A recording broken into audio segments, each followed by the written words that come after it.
Hi, Game is Change family. How are you doing today? It's Lindsey here from Turas, and today we're going to start a two-part series called Unlock the Core of Your Marketing Success. I know many people talk to me about the mystery of marketing, what it really means, how you can really unlock it, because we all know that marketing is the spearhead of your business. So today we're going to talk about 5 key areas. First of all, I'm going to talk to you about, well, what is marketing and why is it important? 2, I want to talk about understanding your audience.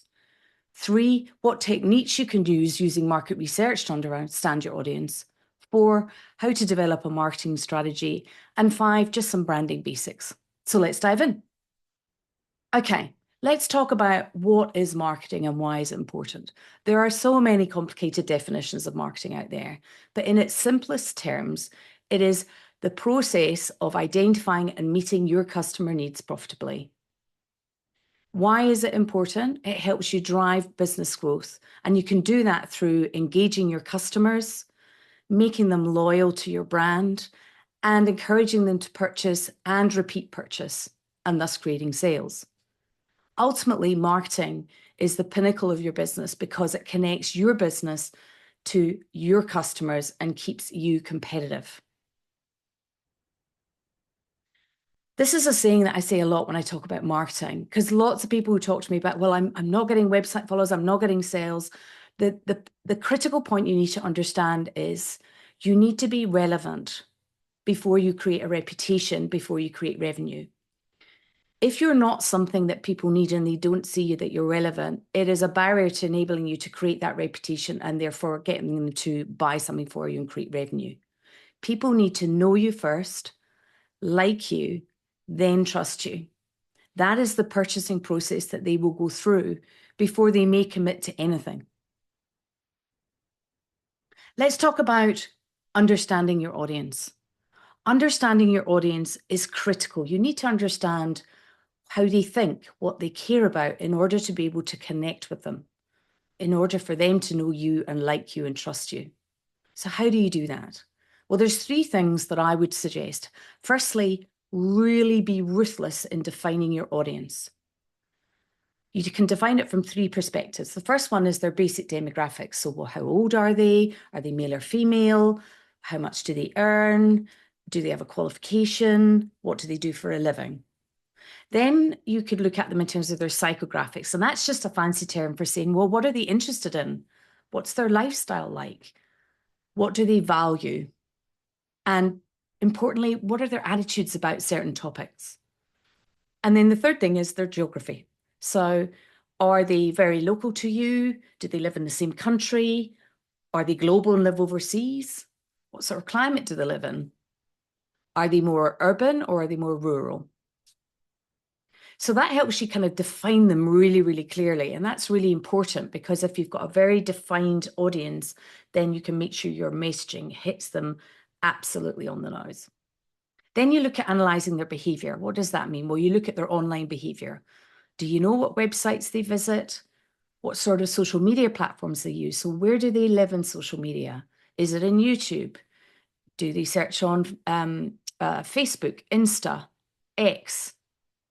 Where is it that they live? Because that's where you need to live in order to reach them. What are their purchasing habits? How do they buy? Is it a long time before they might purchase something, or are they impulse buyers and they might buy on the spot?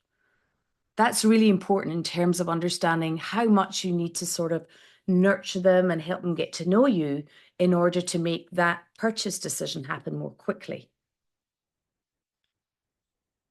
The second point here about analysing your audience behaviour is you really need to meet them where they're at. You need to understand what pain point, what frustrations they have, what challenges they face, because you need to offer them something compelling enough that will solve that for them. We call that bridging the gap. So if you imagine you've got your customers here and they want to get to here. Here's the gap.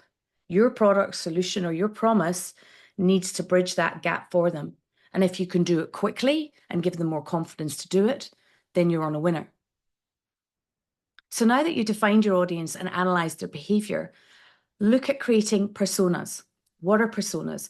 Personas are a way that you can humanize a group of customers who hold the same sort of demographics, the same sort of interests, the same sort of social media behavior, the same sort of buying behavior, the same pain points. You can cluster them together into a persona and develop a human face for them, if you like. This means that you develop a number of different personas for different types of groups that have very distinct needs. The important point here is when you create a persona, the thing you need to make sure is that the need that this persona has is distinct from what this persona has. They have to be different to make sure that your messaging into this one is different for messaging into this one, so it's not blurred. Here's an example that I mocked up for you. So here you can see me, if I was part of your persona. And the name of the persona is what exactly distinguishes them. So for me, one of my personas are general managers who in marketing communications who are really struggling to be to be considered a business leader at the top table in their organization. That's their biggest problem. They tend to be female. They tend to be between 35 and 45. And about them is that they've had a long history of marketing communications, but they're sort of sitting in that position where they're hitting the glass ceiling of not being able to get any further. Their biography could be a bit about, well, how have they come to where they're at? What's their history? And then the second part here is, what is their motivation? What gets them up in the morning? Or what keeps them awake at night? Both of which inform what you might be able to do to bridge the gap for them. Then have a look at their personality. So I've just given you some examples here from my own personas. So for me, I'm looking at someone who's got a leadership mindset, who's ambitious, wants to be resilient, wants to be confident, and is always looking to learn and grow. So that's sort of the personality I'm looking for. And then you rate them out of 100%. And you'll see across your different personas, they might have different personalities with different percentages. And then importantly, what is their goal? So for me, from this particular persona, their goal is that they want to break through the glass ceiling and be taken seriously as a business leader at the top table. They don't want to stay in the box of just marketing communications. They want to contribute and make a real difference to their organization. They want to have impact and meaning. So that's an example of a persona. So you create one of those around similar sets of customers, and then create different ones for different clusters. Okay, so we've talked about understanding your customer. Now let's look at how you can make those personas more accurate.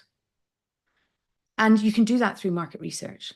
And the importance and purpose of market research is how to differentiate your brand from your competitors. How can you understand more about the market, your competitors, and your customers so that you can create the right space for yourself, which makes you unique? There are two ways to do that. One is what we call primary research, but in simplest terms, that's about three things. You can do some surveys and questionnaires on SurveyMonkey or Typeform, and that's a way to get direct feedback from a lot of people all at once. You can ask them questions about your brand story. You can ask them questions about where they live in social media. You can ask them questions about what their pain points are, but you get a really good view from a lot of people. If you want more depth into understanding your customer, you can do interviews. You can do one-on-one conversations, and that gives you really, really good in-depth insights, but that's more expensive. And then probably the most expensive is focus groups, where you bring together a number of people who fit the same persona in your mind, and you get their different perspectives to test that persona. I've used all three in my career. I think it depends how much depth you want, how much budget you have, and how quickly you need it. If you need a quick, short, sharp, broad view, my recommendation would be mock up a SurveyMonkey or a Typeform and get it out either to your email list that you have already, or you can put it out in a poll on social media. The second form of research is called secondary research, and that's more desk research. And what I mean by that is is that you actually look at existing reports. You do some research yourself, but you're not interacting with customers. So the first one would be is you need to understand what your competitors are doing. So go out and look at what they're doing, and look at them from a number of perspectives. The first one would be, Well, what does their brand look like? What's their brand promise and story? What are the products and services that they're offering? And what's their promise? What need are they serving? Is it the same as yours? What's the price of their products? How long have they been in business?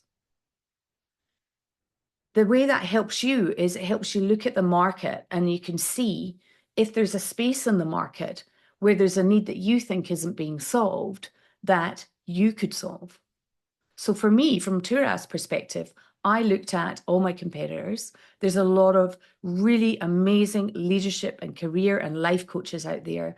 But what I discovered is that there weren't very many life, career, and professional coaches who were in the niche of marketing communications and who were also a marketing communications practitioner, which I am. And so by doing that, I could see and identify a white space in the market where I could operate without much competition.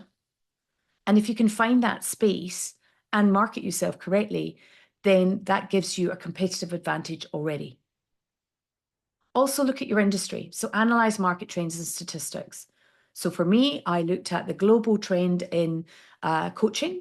I looked at what people were looking for. I looked at what they were prepared to pay for. And that helped me develop my ideas for my product solutions, what I might offer, how I might meet my customers' needs. And then finally, you can also use online data.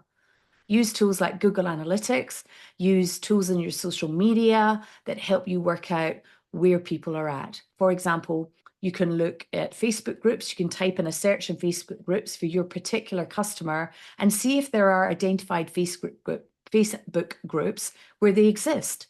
See what they're talking about. What needs are they talking about? And so you can start to do a bit more social media listening. There's also some formal tools, like Brandwatch, that you can actually use and pay for to do some social media listening. But if you're like me and a bit of a startup, then you have to do a wee bit of hard graft yourself and dive into social media and have a bit of a search around to find where your people are at and what they're talking about.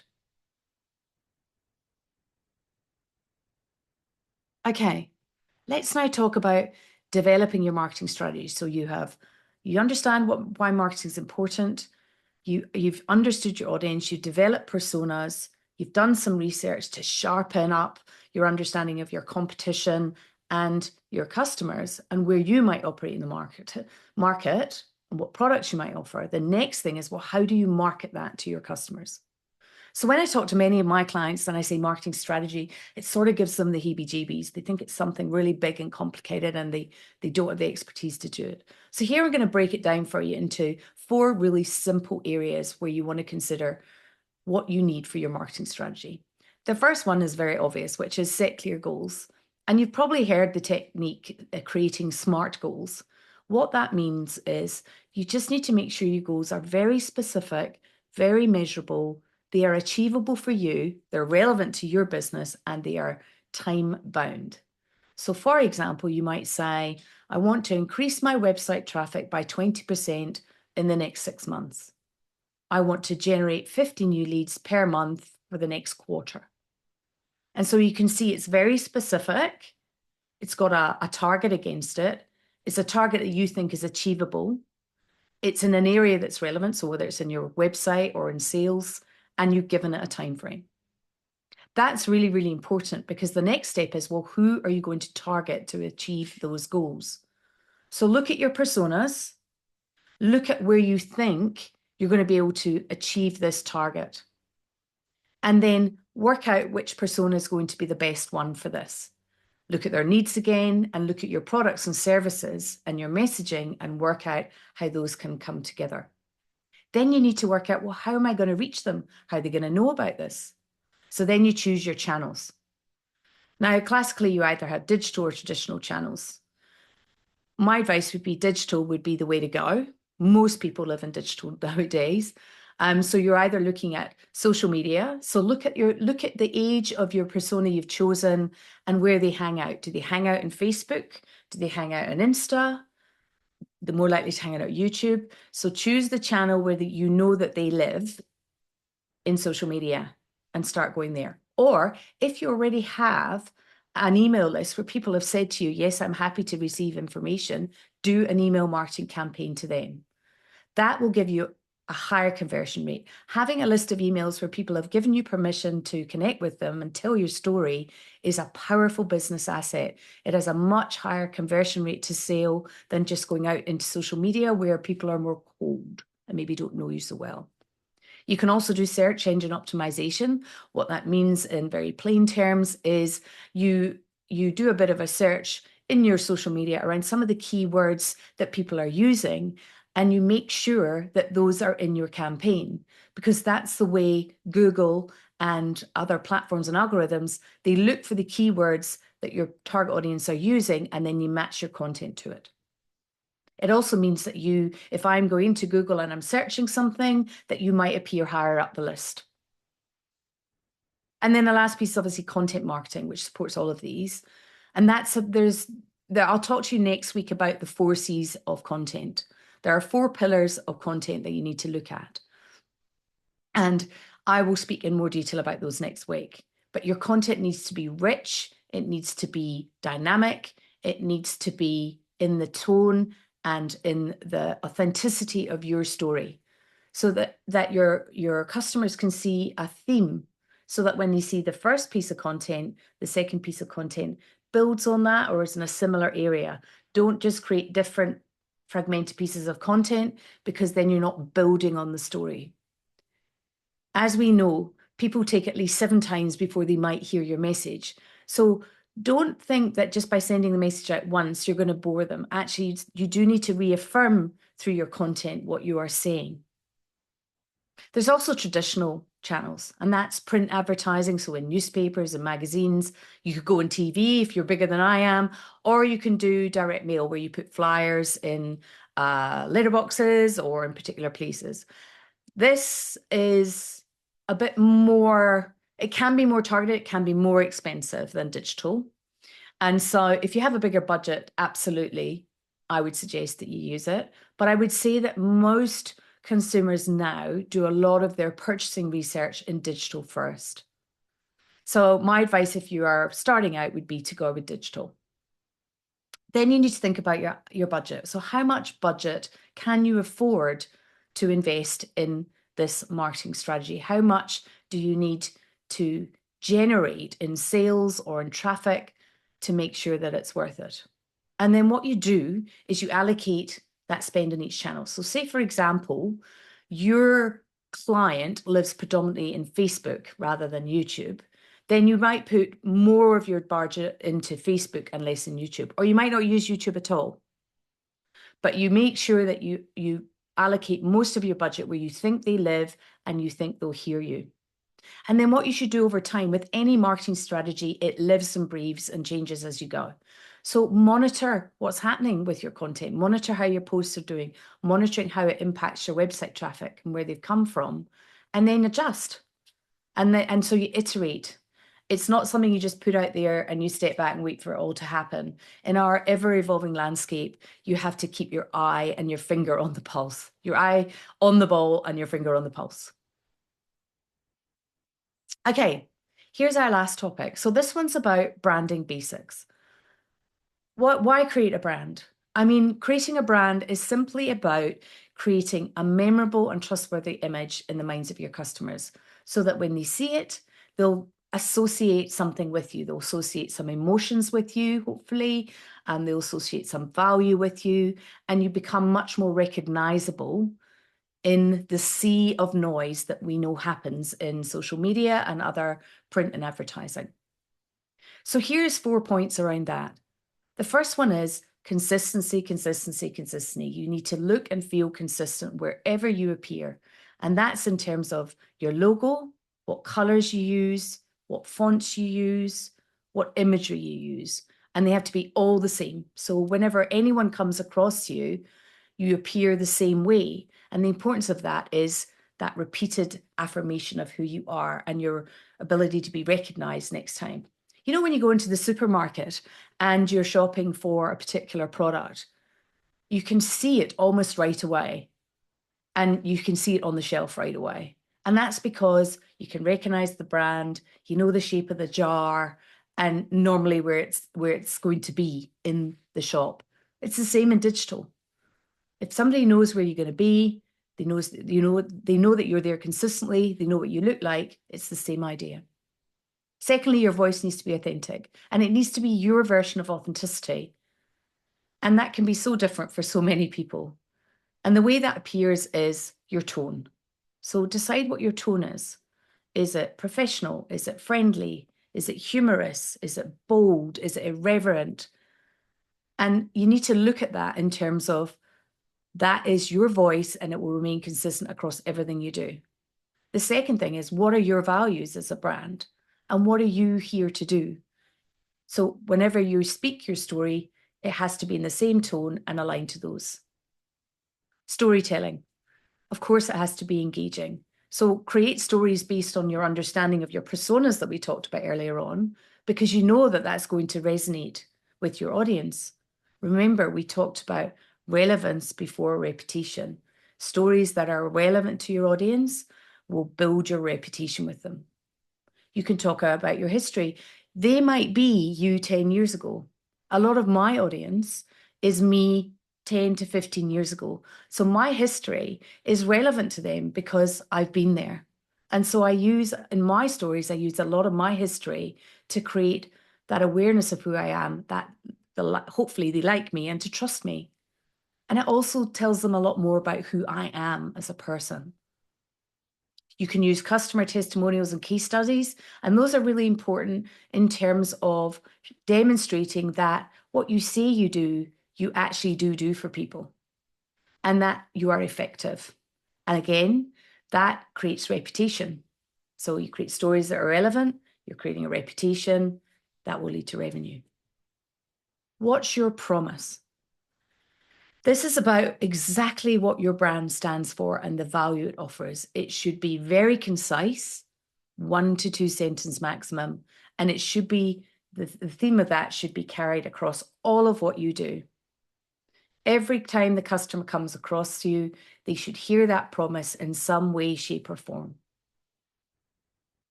My promise is that I want to help marketing and communication leaders break through the glass ceiling and be taken seriously as business leaders at the top table. I want to help them find the space, power, and resilience to achieve that and to be remarkable, because I believe everyone has the potential to be remarkable. Okay, let's now talk about how does that translate? So here's my live example for you. Here's my brand. Here's the Turas brand. On the top left, you'll see my color palette. It's got a number of colors in it. And how did I choose those? Firstly, I went to look at the coaching category to see, well, what are the predominant colors? Because you want to choose a color that still makes you recognizable in the category that you work in. So in the coaching category, blue is one of the big colors because blue creates trust. And coaching is all about trust. But also my advice would be you want to create another color that might not be used in the category that differentiates you.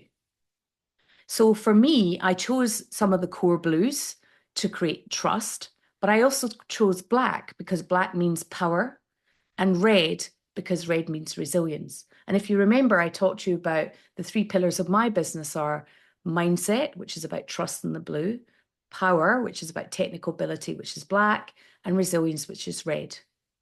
And you can go to the color wheel. If you look up the color wheel, it helps you work out what different colors mean, and that will help you choose your palette. But those are the colors that you use all the time when you are communicating with your customers. The second thing is choose your logo. So here's my primary logo here, and I chose red and black as my primary logo rather than blue. And my name Turas, which means journey in Scottish Gaelic.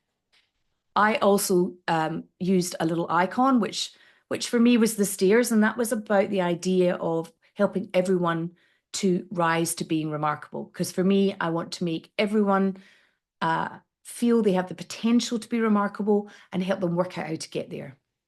But sometimes that color scheme may not work. So I've created some variations which have different colors, which you'll see in black and dark blue and light blue, which match my color palette, which I can use depending on what product stream I might be using. I've also got black and white so that I can still be consistent in my look and feel, but we all recognize that it doesn't always work with color. And then I've got, what are the fonts that I want to use? So I chose Omnis as my header because I like the roundness and softness of it. and I chose Poppins as my supporting copy font. So anytime when I'm using copy, I use Omnis for my heading and Poppins for my body copy. Here up here is my values, my brand values that appear on my website. So I chose authenticity, tenacity, visionary, professionalism, fun, and bold. And so I also use that, I reflect that in all my storytelling and my tone. And then finally, I also chose an icon, a graphic icon that features in all my marketing, and it's a roadmap. And the reason I chose that was because I wanted to translate down from the idea of turas, which means journey in Scottish Gaelic, down into a graphic icon that sort of talks to the idea of journey, which is what my brand is all about, and the fact that I believe you need space, power, and resilience to get there. So let's have a look at, now that you've seen all the elements of my brand and why I've chosen those different elements, hopefully that gives you a better practical example of the branding basics. Now you can see how that flushes across all of my assets. So here's my website. You can see very clearly that my graphic icon around the roadmap is here. My Turas brand is here. It's got the white, but it's also got the black, red, and blues in my palette. Here are all my channels. So you can see again, however I turn up, I'm consistent with my roadmap, I'm consistent with my branding, and I'm consistent with who I am. This is really important, guys. It is a bit of work, but it is very important in terms of making sure that wherever somebody comes in and sees you, you are the same person with the same tone, the same voice, and the same promise. Here's my banner from my website. And this is kind of my hero story. And this is all about the know me, like me, trust me. So as soon as they've gone through that journey graphic, they see this. And this is all about my idea of finding the space, power, and resilience to be remarkable in your own right.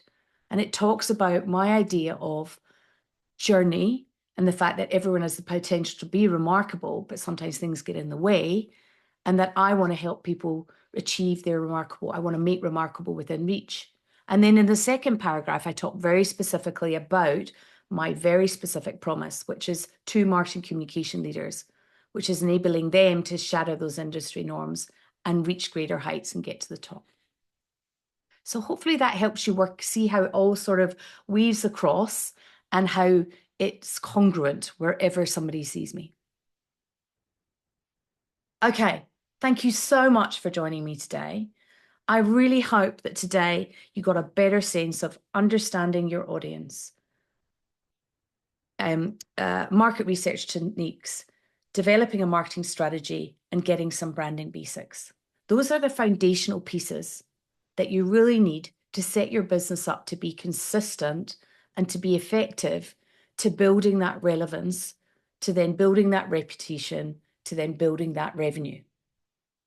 Coming up in part 2, I want to share 4 other areas. The first one is the 4 C's of content marketing, which I referred to earlier. Give you some more detailed stuff on social media. How can you really optimize your email marketing? And how do you use all these analytics to make good decisions? Part 2 is coming up next week. So do mark your diaries. There will be more information coming up in the Facebook group. But until then, have a wonderful weekend, and I look forward to seeing you next week. Take care, everyone. Bye.